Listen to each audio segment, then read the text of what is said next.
नमस्कार दोस्तों, आज की वीडियो में जानेंगे यॉर्निंग, उबासियां यानी जमाई के बारे में। इसके अलावा जानेंगे जमाई के लक्षण, जमाई के कारण, जमाई से जुड़े भ्रम एवं तथ्य,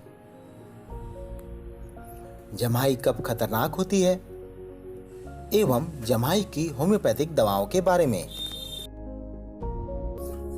तो आइए वीडियो शुरू करते हैं। और अगर आपने हमारा चैनल अब तक सब्सक्राइब नहीं किया तो हमारे चैनल को सब्सक्राइब कर लें और बेल आइकॉन प्रेस कर लें, ताकि जब भी हम अगली वीडियो अपलोड करें तो आपको नोटिफिकेशन सबसे पहले मिल सके। जमाई क्या है? उबासी, जमाई या अंगराई सभी को आती ही है। जब उबासी या जमाई आती है तो हमारा मुंह खुलने के साथ हम एक गहरी सांस लेते हैं और छोड़ते हैं। यह आराम और उनिंदेपन की निशानी होती है। जमाई के लक्षण। वैसे जमाई कुछ विशेष समय पर तो आती ही है, जैसे सोने का समय हो गया हो या नींद से जागने के तुरंत बाद। लेकिन यह इन समय के अलावा भी आ सकती है। उबासी लेते समय शरीर के कई हिस्से क्रियाशील हो जाते हैं, जिसमें मुंह का खुलना तो है ही, इसके अलावा जबड़ा नीचे की तरफ लटक जाता है। हवा से फेफड़े भर जाते हैं, पेट की मांसपेशियां तन जाती हैं, डायफ्राम नीचे चला जाता है तथा सांस लेने और छोड़ने की मात्रा बढ़ जाती है। इस समय हृदय की धड़कन भी लगभग 30% बढ़ जाती है। जमाई के कारण। जमाई की एक सबसे विशेष बात यह है कि यह कंटेजियस होती है, अर्थात एक के कारण दूसरे को भी आने लगती है। यदि किसी ग्रुप में किसी एक ने जमाई ली तो अन्य लोगों को भी आने लगती है। यहाँ तक कि इसके बारे में बात करने या पढ़ने से भी जमाई आने लग जाती है। हो सकता है कि यह वीडियो देखते हुए आपको भी जमाई आने लगे। यही इसका विशेष प्रभाव है। अधिकतर थकान, उनिंदापन, अरुचि के कारण जमाई आने लगती है, लेकिन जमाई आने के कारण बता पाना इतना आसान नहीं है। शायद आपने भी महसूस किया होगा कि जब आपके सामने कोई जमाई लेता है, आपको भी जमाई आने लगती है।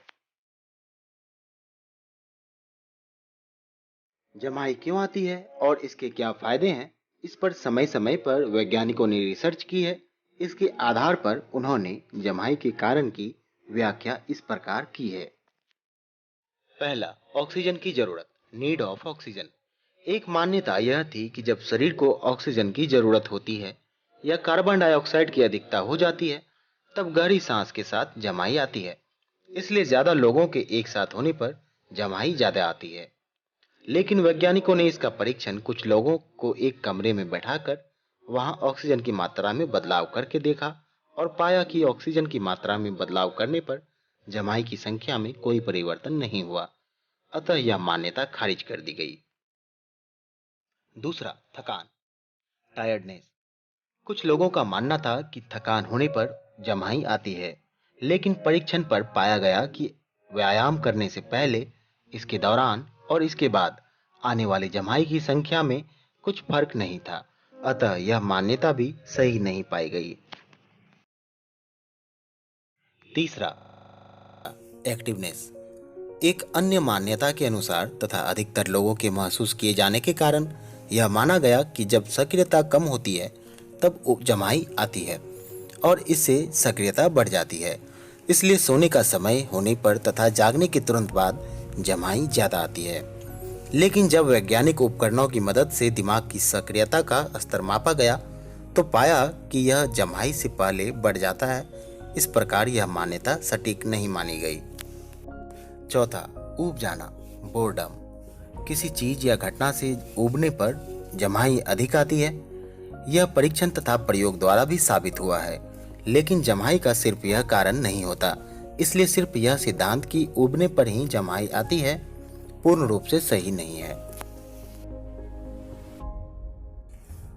पांचवा, दिमाग का तापमान, ब्रेन टेम्परेचर। वर्तमान में जो धारणा प्रचलन में है वो यह है कि दिमाग का तापमान कम करने के लिए जमाई आती है। जमाई लेने से फेफड़ों में ज्यादा हवा भरने के कारण रक्त के तापमान में कमी आती है। यह रक्त दिमाग की तरफ जाकर दिमाग के तापमान को कम करता है। दिमाग जितना ठंडा रहता है उतना ही बेहतर तरीके से काम कर पाता है। इसी वजह से गर्मी के मौसम में जमाई ज़्यादा आती है। जानवरों पर प्रयोग करने पर भी यह अवधारणा सत्य साबित हुई है। अतः जमाई का संबंध तापमान नियंत्रण से अवश्य है। छठा, भावनात्मक जुड़ाव, इमोशनल अटैचमेंट। भावनाएं जमाई पर प्रभाव डालती हैं। जब हम किसी के प्रति हमदर्दी की भावना रखते हैं या दिल से किसी से जुड़ते हैं तो जमाई आती है, यानी भावनात्मक जुड़ाव होने पर जमाई आने लगती है। यह प्रक्रिया इंसान और पशु के बीच भी हो सकती है। यदि कोई पालतू पशु, घर में पाले जाने वाले कुत्ते आदि का हमसे जुड़ाव हो जाता है, तब यदि हम जमाई लेते हैं तो हमारा पालतू भी हमें देखकर जमाई लेने लगता है। जमाई कब खतरनाक होती है? वैसे तो जमाई आने से किसी प्रकार का कोई नुकसान नहीं होता है, लेकिन कुछ विशेष परिस्थिति में यह खतरनाक होती है। यह स्थिति वेसोवेगल रिएक्शन कहलाती है। इसमें वेगस नर्व की सक्रियता बढ़ जाती है। यह नर्व दिमाग और गले से होती हुई पेट तक जाती है। जब यह नर्व अधिक सक्रिय हो जाती है तो दिल की धड़कन और ब्लड प्रेशर बहुत कम हो जाता है। इसके कारण बहुत ज्यादा जमाई आने लगती है। इसका हृदय पर बुरा प्रभाव पड़ सकता है। जमाई की होम्योपैथिक दवाएं। खाना खाने के बाद जमाई आए तो लाइकोपोडियम 30 पोटेंसी की 2 बूंद दिन में 1 बार लेनी चाहिए। नींद ना आए पर जमाई लगातार आती रहे तो एकोनाइट 30 पोटेंसी की 2 बूंद दिन में 1 बार लेनी चाहिए। जमाई के साथ शरीर में ठिठुरने सा महसूस हो तो नेट्राम्यूर 30 पोटेंसी की 2 बूंद दिन में 1 बार लेनी चाहिए। जमाइयों के साथ डकारे भी आए तो सल्फर 30 पोटेंसी की 2 बूंद दिन में 1 बार लेनी चाहिए। जमाइयों के साथ अंगड़ाइयां भी आए तो चेलिडोनियम 30 पोटेंसी की 2 बूंद दिन में 1 बार लेनी चाहिए। जमाई के मरीजों के लिए परामर्श। यदि बिना किसी कारण बहुत ज्यादा जमाई आ रही हो तो चिकित्सक से संपर्क कर लेना चाहिए। चिकित्सक अपने अनुभव के आधार पर बता सकते हैं कि यह जमाई सामान्य है या नहीं।